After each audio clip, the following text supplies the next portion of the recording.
At itong gabi nga itong mga katropa, naisipan namin ng aming mga kasama na mag-fish hunting sa aming probinsya mga katropa. No? So, itong gabi ito mga katropa ay pupunta tayo sa laot para mag-hunting ng isda. So, binabaybay natin yung mga kalsadang makikipot para papunta doon sa ating spot na panghuhulihan ng mga isda mga katropa. So, ayan po yung lugar dito sa amin, talagang payak lang, probinsyang-probinsya, walang ingay, puro kakahuyan, katubigan, at maraming activities na pwedeng gawin dito mga katropa. Kaya samahan nyo ako, manghuhuli kami ng isda ngayon.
So may isang oras na rin tayo nanguhuli ng isda mga probinsya. Pero parang ano lang tayo nakakakalahating kilo pa lang siguro to, tansya ko mga kaprobinsya. Pero matagal-tagal na oras pa. Konting tiis pa, manguhuli pa tayo. Yan. Ito po kaprobinsya, ano to? Yung pinakailog ng lawa. Ayan, oh. May mga nakaano sila diyan na paitlugan ng mga isda. So tayo naman dito lang sa gilid, mga manghuhuli ng isda. Ewan ko lang kaprobinsya kung anong tawag nito dito sa lugar nyo. Sa amin kasi kaprobinsya, salakab itong panghuli ng isda dito lang sa to mga kaprobinsya. Pang mabababaw na na tubig panghuli nito.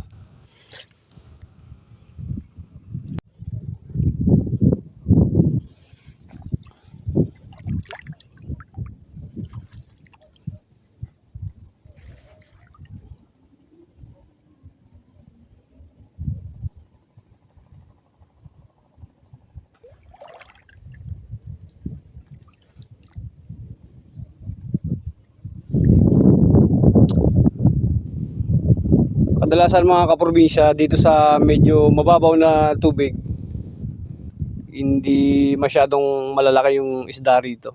Kumbaga lang, saktuhan lang, hindi naman kaliitan, hindi naman kalakihan. Choice mo na lang kung anong pipiliin mo. Huli ka.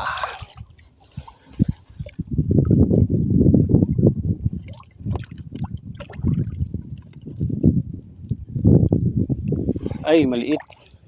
So, ito mga kaprobinsya, pampano. Pwede na rin to. Medyo malaki-laki na rin to.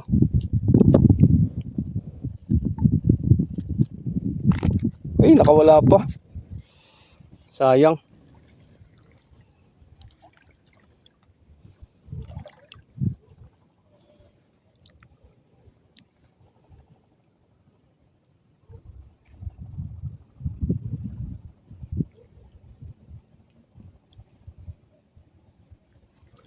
Dami mga fingerlings dito sa tabi-tabi.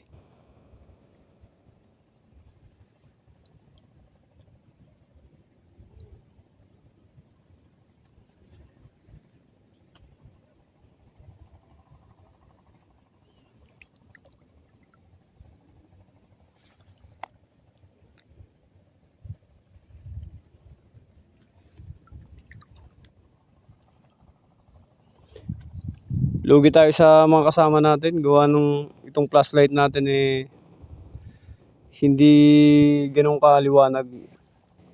Yung mga kasama namin mga kaprobinsya ay talagang pang talaga sila. Tawag nito, panghuli ng isda. Sobrang liwanag, kahit kaila-ilaliman nakikita mo yung isda.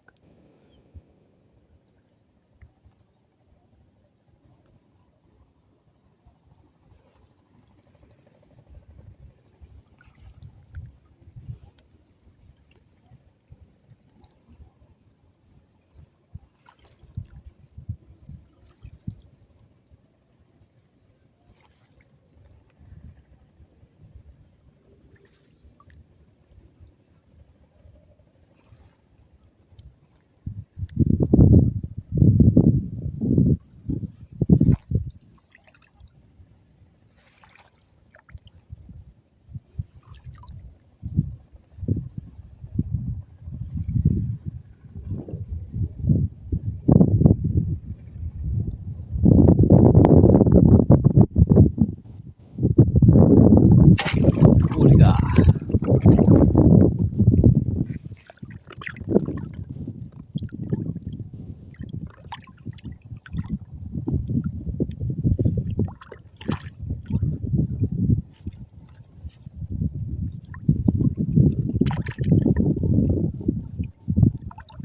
Lang.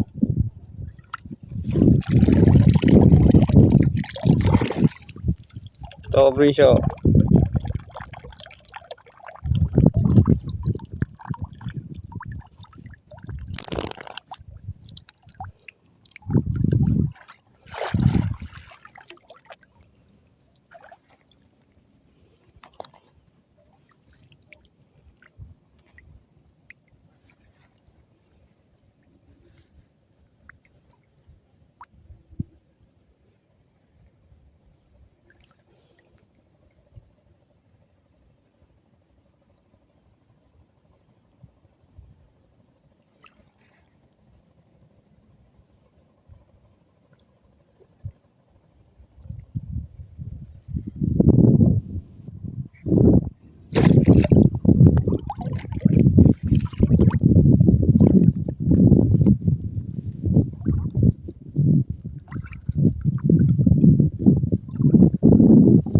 Ay. Ito tulad ng mga probinsya, mga fingerlings oh. Ito papakawalan natin yan. Sobrang lit naman nun.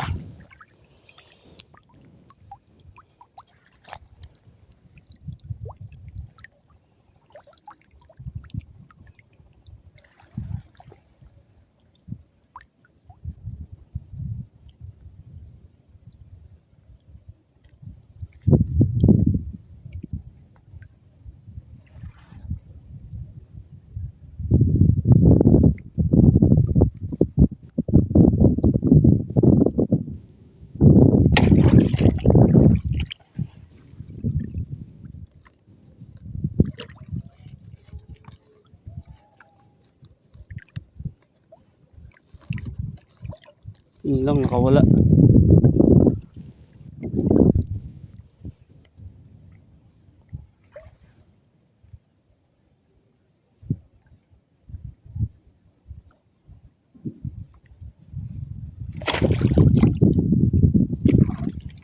Huli. Sana di makawala.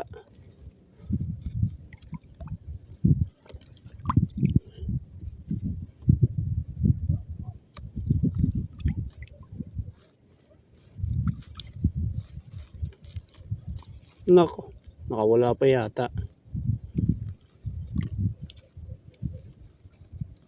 Nakawala pa.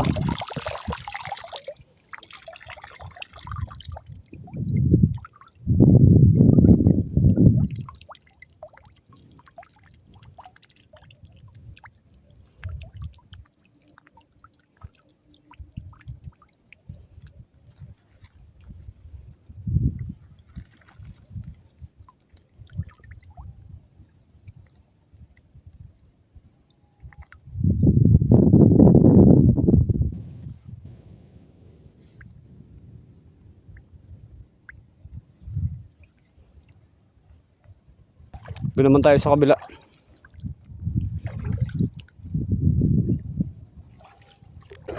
Lipat tayo, lipat.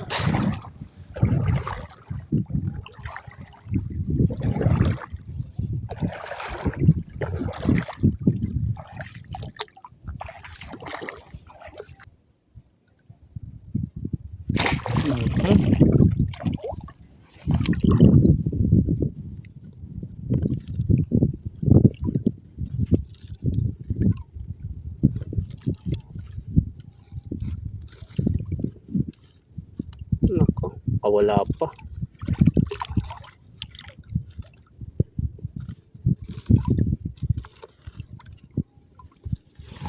Wala pa.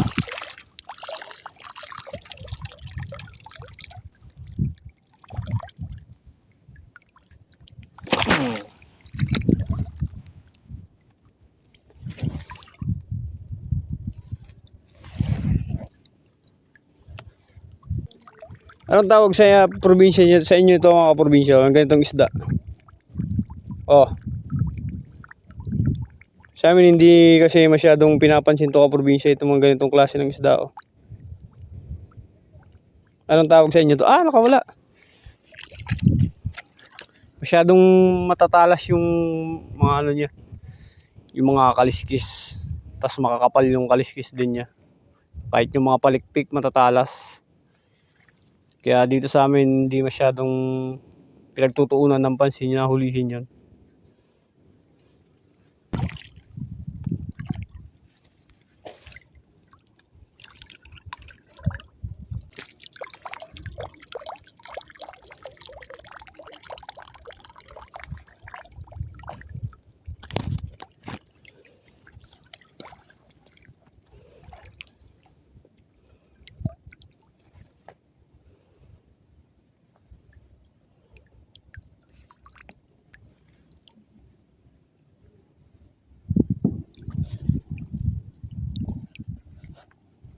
Eh, sayang yun. Laki pa naman oh. Huli ka sana. Yun, tilapia.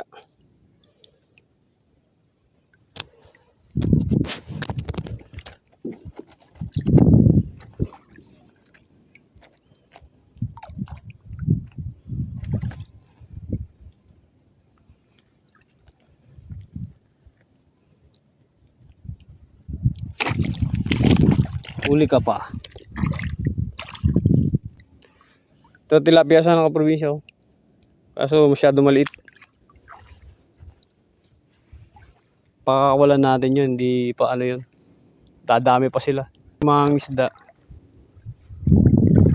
Kahit sobrang liit na ng isda, kinukuha pa rin nila.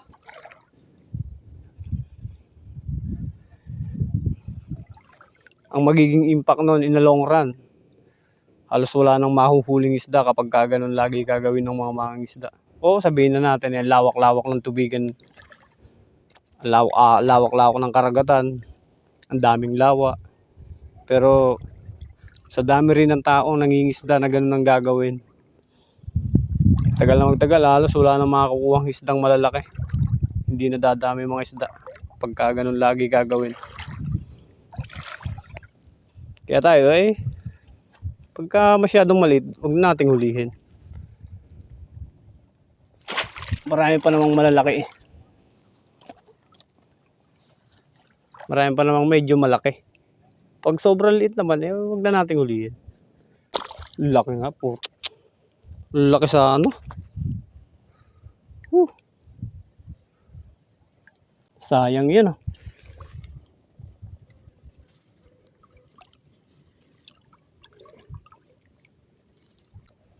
Laki pa naman nun.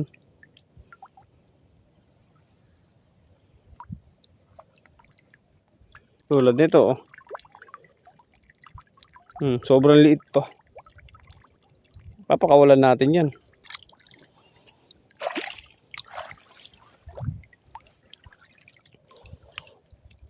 Ilang buwan lang, ang dami na nun.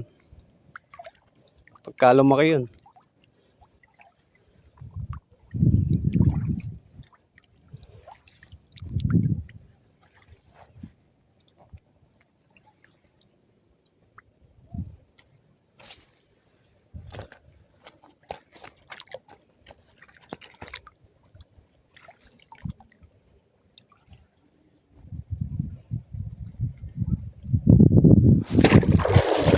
Ay siya. Siguro nakatakas. Ayun, parang nakakawala pa.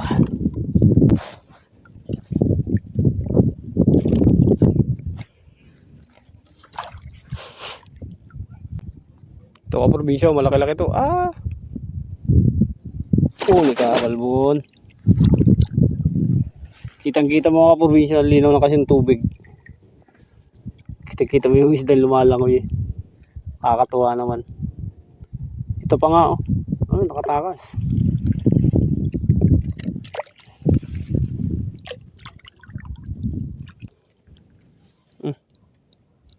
Karpa.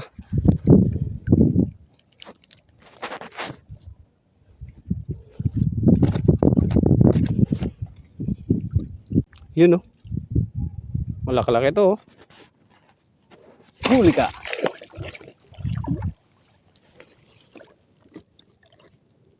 Oh, kalusot pa. Kalusot. Sayang.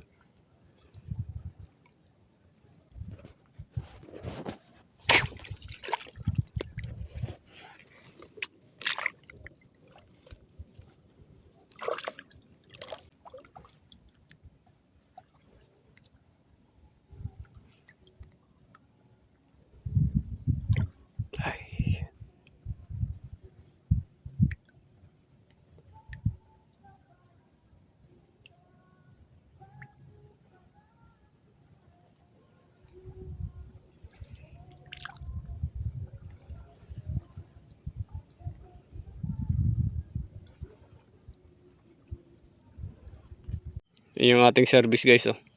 Dami rin mga ano dito. Nakaparking na mga motor. At sa ditong part na to mga kaprobinsya, inabot na po kami ng antok. So madaling araw na po ito mga kaprobinsya, naisipan na lang namin na umuwi na kami dahil medyo sapat na din naman yung nahuli namin mga isda pang ulam kinabukasan. So nakapag-decision ko kami mga kaprobinsya na umuwi na lang muna at madaling araw na din naman. At ako po ay talagang antok na rin. So babaybay na uli namin yung kalsadang yan patungo dun sa aming bahay. medyo may kalayuan ng konti. Mga around 20 minutes din yung tatakbuhin para makarating dun sa aming bahay. So, ayun na po, pauwi na po kami dyan sa ano na yan. So, hanggang dito lang po muna yung ano natin, yung video natin. Maraming salamat po sa panonood at sa walang sawang pagsuporta sa ating munting YouTube channel mga kaprobinsyano. So, hanggang sa muli, sa susunod po natin na video. Maraming salamat po.